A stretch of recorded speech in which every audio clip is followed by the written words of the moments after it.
as most of you know, if you're here, it's based on real life. It's based on the story of my mother and my sister, Margaret and Susan.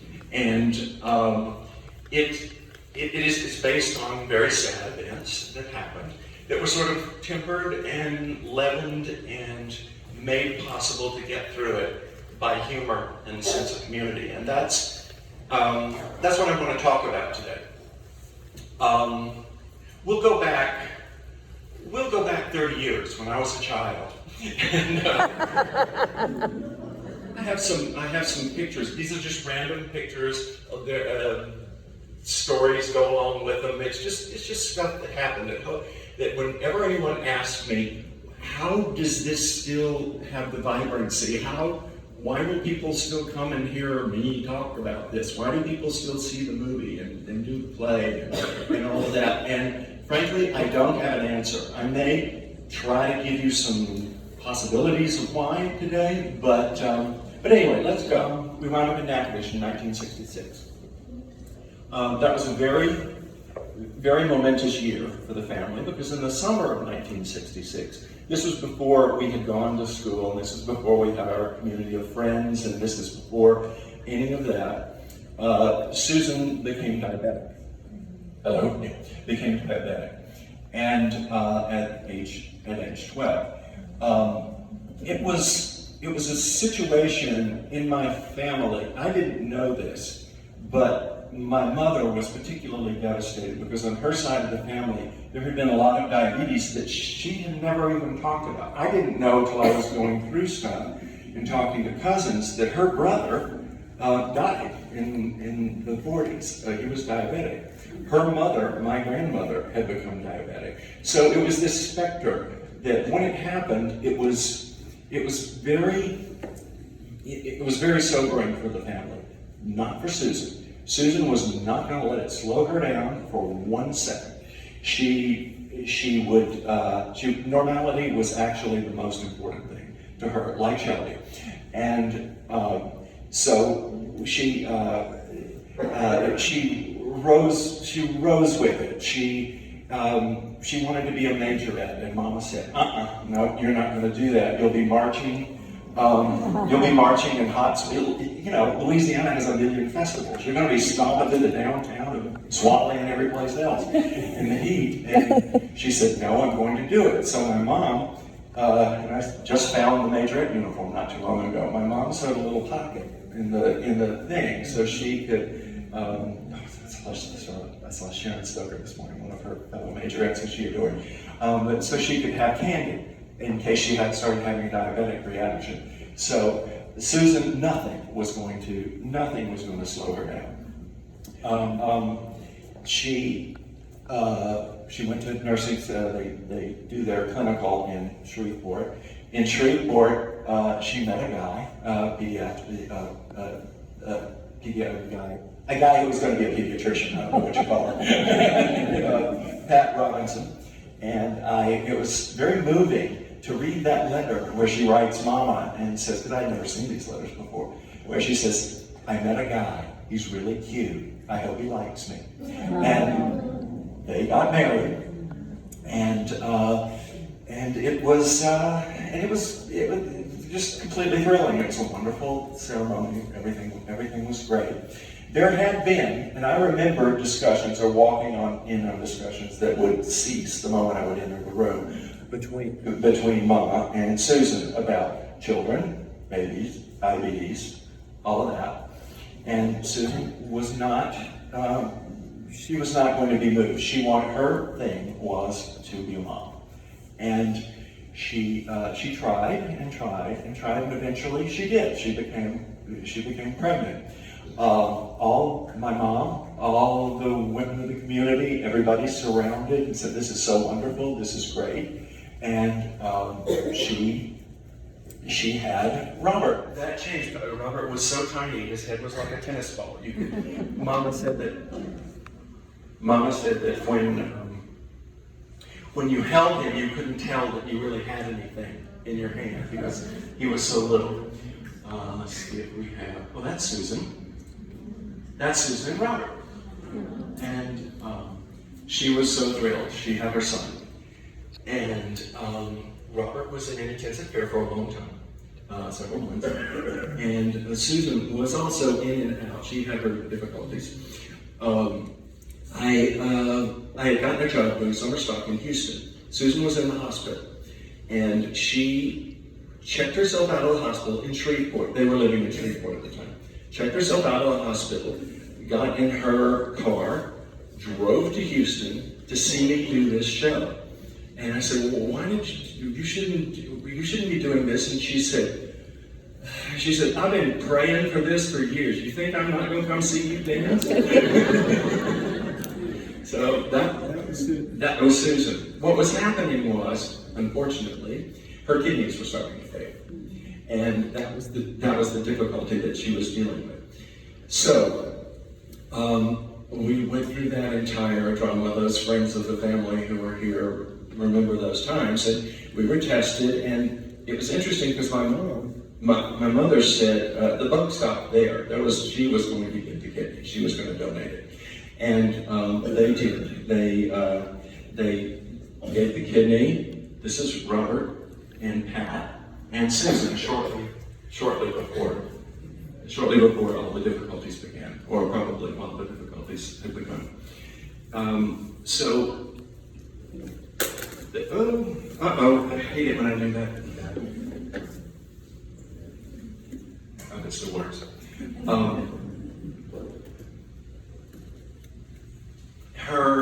The transplant failed.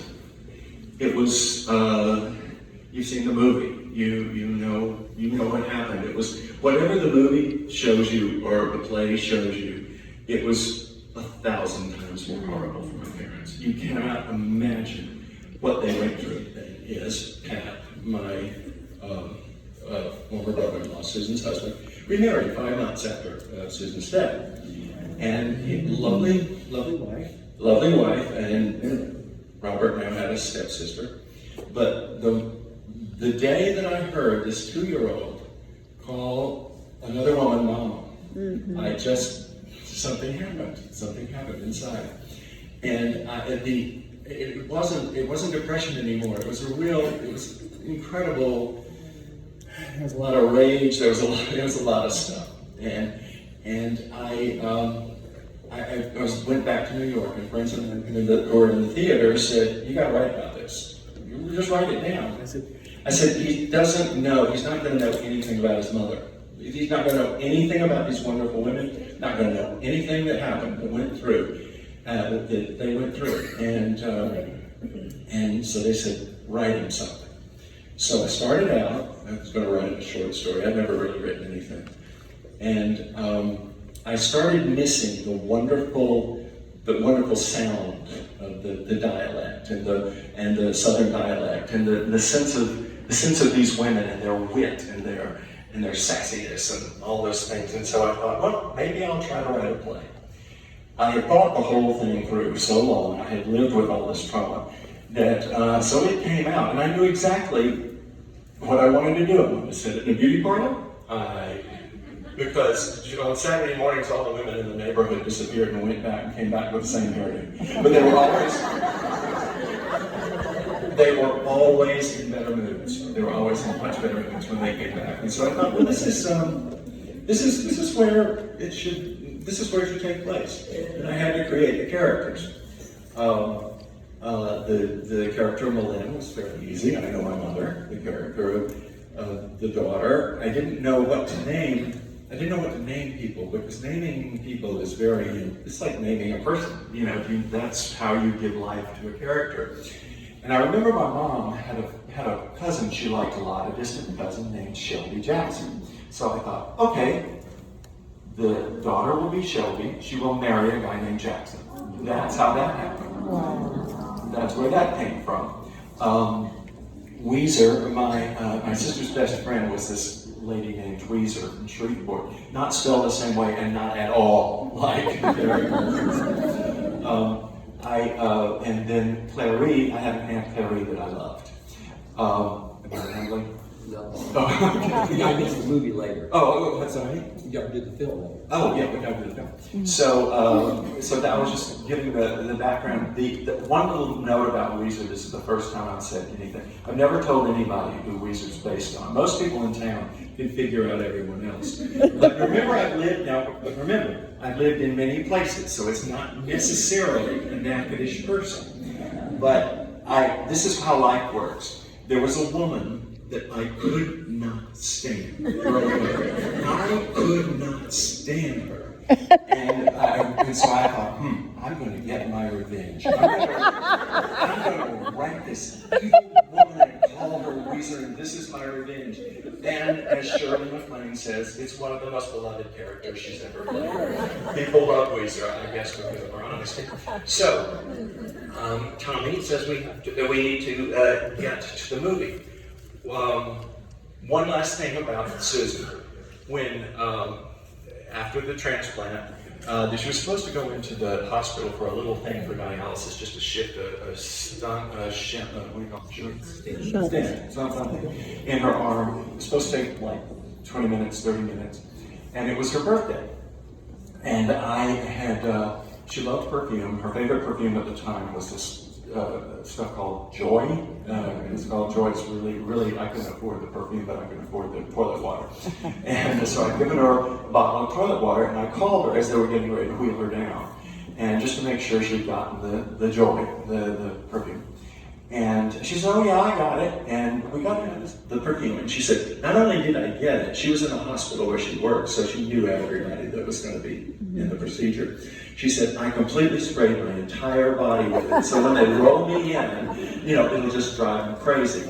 She said, I just wish there was something I could do for you, but there's just nothing I can do. And they wheeled her off, and she never woke up. And I always hang on to this image of literally, as my sister left us, she was literally sprayed with joy.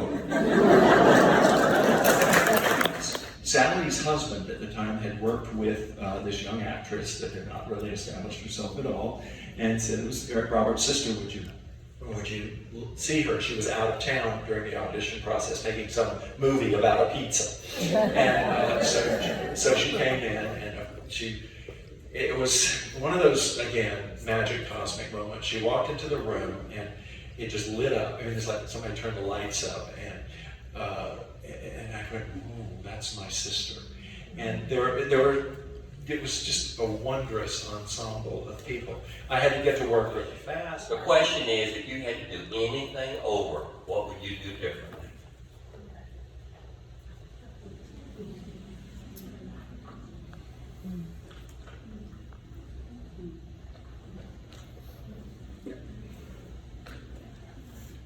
I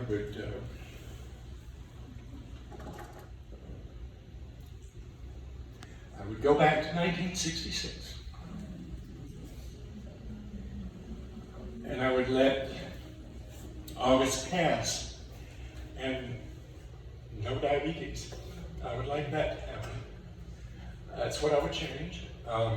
And because it runs in the family, if someone had to have it, I would have taken it because I'm not going to have a baby, so I'm going to be fine, or whatever. That's the thing I would change. That's kind of the story behind the story. It's a very complicated journey, and I'm very moved that you all have come to share this, and you've come to Natchitoches to celebrate Susan. So basically, when I sat down to write the play, there's a line in the play where Malin says, how will this baby ever know how wonderful his mother was? How will he ever know what she went through for him? Now, when I wrote that, I was sitting in my dumpy New York apartment with absolutely no aspect of being produced of anyone ever saying these lines. It was just for one little kid to eventually read. And I wrote those lines. How will she ever know how wonderful his mother was? How will we ever know? Well, through the magic of friendship and art and just love.